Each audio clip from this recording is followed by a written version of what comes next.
Welcome back. My name is Charran, and this is the Gideon Star Chronicler. Wanted to talk to you today about the power of storytelling. Given current events, I was kind of in the mood for a zombie movie, something where an outbreak happens and mankind goes through this extreme global phenomenon, and then it ends on a hopeful note, possibly cure, or somehow mankind figures out how to survive. And interestingly enough, I was looking to the movie World War Z, but I did not have that available to me on demand. So I looked for another option and came across the movie Contagion. I sat down with my wife to watch this movie. She was not interested in it. I have been talking about the coronavirus for a while, trying to understand it and its impact to our family. And my wife had no real interest in that as well. It was something that was happening a world away, and so it didn't really impact or influence her every day. So we sat down to watch the movie Contagion, and as we watched the movie and watched all the people go through what they went through, my wife fully understood what I was trying to say through storytelling.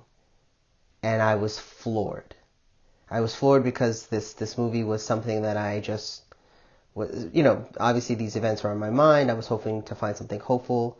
And, this movie more or less was brought to me randomly.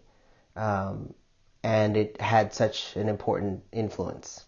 Spoilers for Contagion from here on out. I'm going to go into the movie itself because it actually is a movie that is extraordinarily prescient. In about 2002, SARS was brought into the world, and basically the world globally didn't come to know or understand it until 2003. Unfortunately, the Chinese and the Chinese government hid a lot of the information, didn't share it right away. It spread very quickly and was on the verge of becoming a pandemic, a global epidemic. But information was shared, scientists got to work, and SARS was contained. Using SARS as the model, director Steven Soderbergh and writer Scott Burns created this movie. But they added a little layer to it.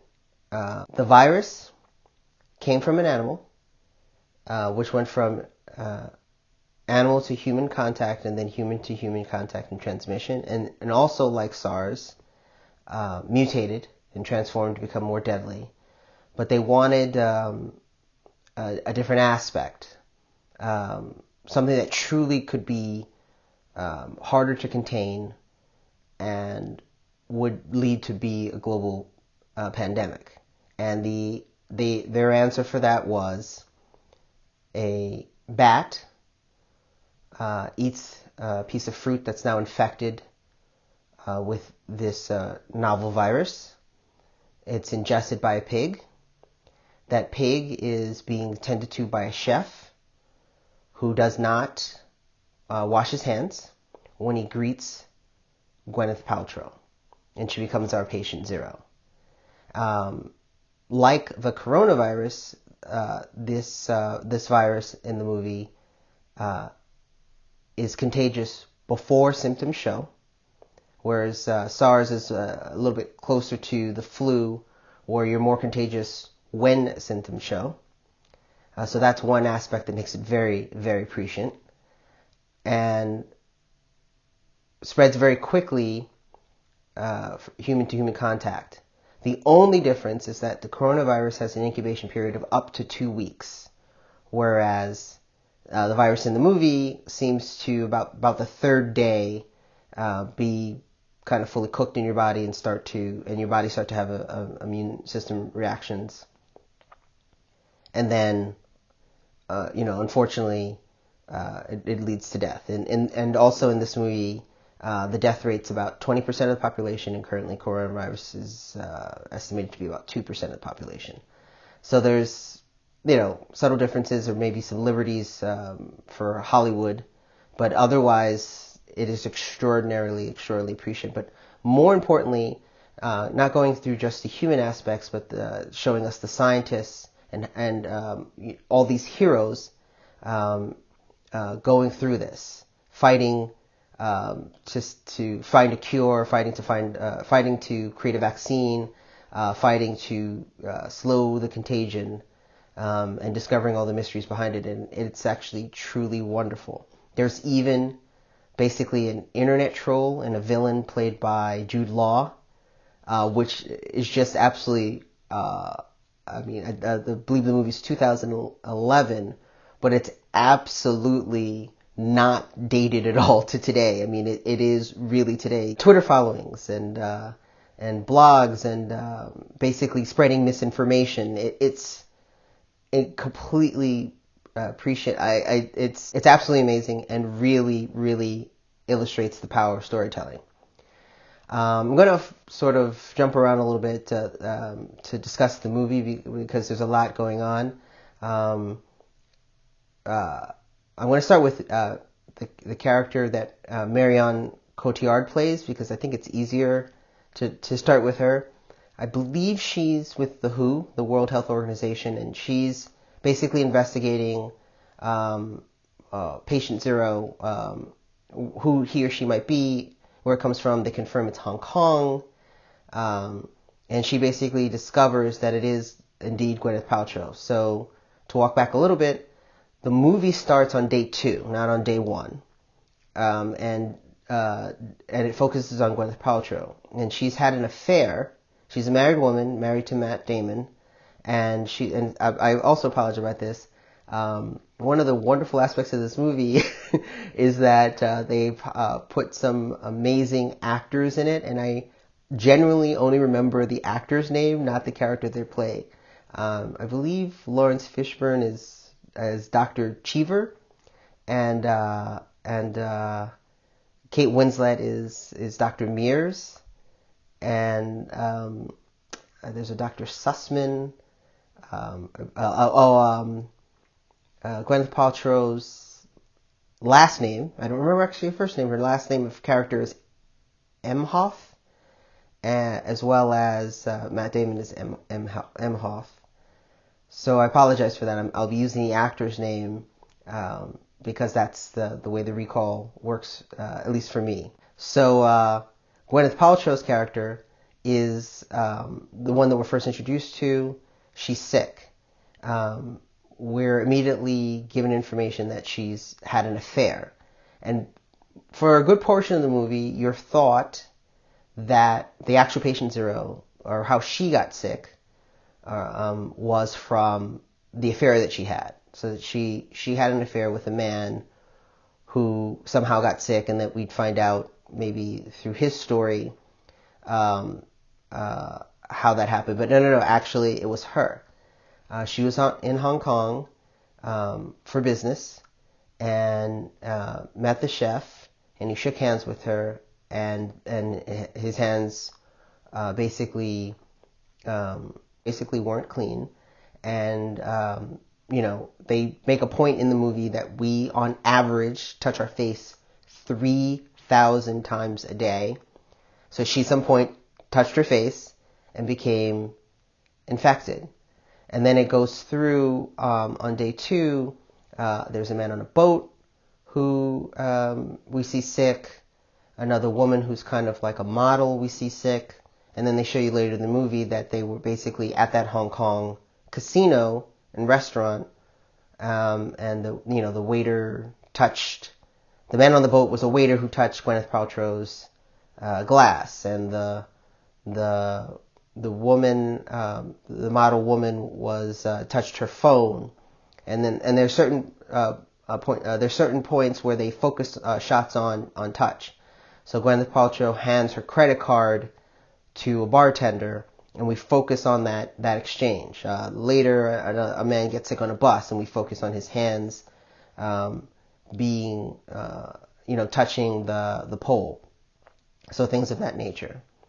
So I just wanted to walk that forward because we find out through Marion Cotillard's character that Gwyneth Paltrow is actually the patient zero, but she's not allowed to relay this information to the proper authorities because she's kidnapped. She's kidnapped by a man she's been working with in Hong Kong, presumably from the Chinese authorities' health organization, who's worried about his village, his people, and he has moved them to a place. None of them are infected, but he wants to use her as a bargaining chip so that when a vaccine is made, that they're one of the first in line. It actually, her story ends with it actually working out that way, that they were able to use her as a bargaining chip to negotiate vaccine, but it turns out the vaccine was placebo. It was fake. They let her go, and she's at the airport when I guess another WHO officer tells her that, and she leaves. She leaves running, and we presume to go back to the village to let them know that they have a placebo, which means that they shouldn't act that they've been vaccinated against the virus and probably should stay contained. The kidnapping gets a little bit of an interesting aspect because she's not mistreated.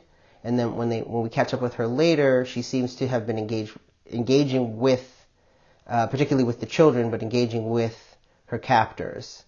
I don't think they were trying to suggest some sort of Helsinki syndrome or that she somehow was brainwashed by her kidnappers, but actually that they genuinely were just trying to save lives and that she was on board with that. Irregardless of the fact that she was kidnapped and you know the sort of means behind what their ends were. So that was sort of her story. Matt Damon is a protagonist. I'm gonna say it's an ensemble piece for sure, but I'm going to say Kate Winslet might be what I would latch onto as the main protagonist. The only reason why I'm hesitant to say that is, again, of course, we're talking spoilers. She dies. But what was wonderful about the movie is that they basically captured, as realistically as I think as a movie could capture, the aspects of how CDC, our CDC and the World Health Organization moves in a crisis. And that, from my understanding, everything that we're being shown is scientifically accurate and actually is a good representation of the work that they do, and that they really should be hailed as heroes, because they deal with, in fact, we're introduced to one character who's dealing with something recently at an airport. We're introduced to a character, I apologize, I don't know the actress or the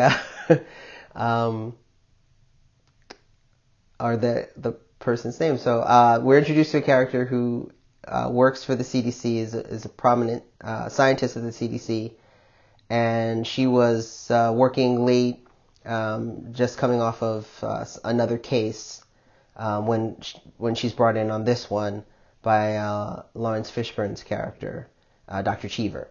But with Kate Winslet, she is an officer, an intelligence officer working for the CDC, and is sent out to investigate in the field cases that are happening in the United States. And unfortunately, through her work, she gets infected too, most likely from the guy on the bus that I mentioned earlier. And but all her work is not for naught. All the things that she's collected is not for naught, and it does help. Moving forward, Dr. Cheever, who has been, I think he mentions with the CDC 15 years, or worked in the field 15 years, and now is, a senior person, sincerely cares for the Kate Winslet character, explains to her all the difficulties that she's going to go through, and lets her know in these kind of cases, always call me, no matter what happens. She's the one that informs Matt Damon's character that his wife was infected, that she was in Chicago for a layover and infected another person. He figures out it's a character named John Neal, I believe. And basically he's been infected and they're just trying to figure out all the pieces. Matt Damon's character turns out is immune, and he himself, the character, says, shouldn't you take my blood, synthesize a vaccine from that? And she explains vaccines from human blood are very costly, take a very, very long time, and are not necessarily reliable even after their development. So he's someone that's immune, but others are not. He has a stepson. Matt Damon's character has a stepson, unfortunately, who was infected and dies, along with Gwyneth Paltrow. But he also has a daughter who was staying with her mother, Matt Damon's ex-wife, who comes and stays with Matt Damon. And Matt Damon basically spends the rest of the movie trying to protect her from getting the virus. And they're put in different scenarios, interacting with the public. There's looting, there's rioting, there's a quarantine, which basically is what's been happening in China. There's a quarantine in his state, and he's forced to stay and try to figure out how to survive until a vaccine is made, which is basically the hope and the solution at that point. But he himself is immune. We have Dr. Cheever, played by Lawrence Fishburne, who there's a couple of human aspects in the movie. I mean, the whole thing is a human experience, but he has a girlfriend basically that he tells to get out of Chicago and come to him in D.C. and she tells a friend, and basically tells the friend not to tell anybody, but of course that friend tells everybody, and he gets in trouble for that. He does marry her so that she is considered a spouse and is able to get the vaccine right away, which he then turns around and uses his dose to help a friend's son. There's a maintenance man who's a friend of his, and they chat earlier in the movie, and he overhears him saving the girlfriend. And the maintenance man lets him know that we all have people that we love. But the maintenance man isn't the one that lets the world know, lets the troll know, lets Jude Law's character know. It's the friend of the girlfriend who becomes his wife. And basically he gives his dose of vaccine to the son of this friend. So the son is vaccinated, and there needs not be any more worry. So it's kind of a little redemption for his character. I think the assumption being, given his position, he'll probably have access to the vaccine again and can probably give it to himself later, but then he gives the dose that's meant for his wife. And that sort of he is told by character played by Bryan Cranston, a general, that he's in a lot of trouble, and they'll have to they're going to basically have to talk to Congress about what he did, but other than that, his arc closes there. Following on to that, there's the doctor played by the actor. So there's a doctor played by the actress, and if you give me a second, I'm just going to look it up because she actually has an important role. The actress is Jennifer Ely, and she's playing Dr. Ali Hextall. While I'm here, Elliot Gould is Dr. Ian Sussman. Bryan Cranston is Rear Admiral Lyle Haggerty. And Jude Law is playing Crumweedy. Jude Law is playing Alan Crumweedy, which actually sounds like the name of a troll. So Dr. Hextall basically is the one that creates the vaccine. She tests it on herself, and the reason for the urgency is because her father's sick. Now, it's not clear if the vaccine will save her father. My understanding, vaccines are preventative.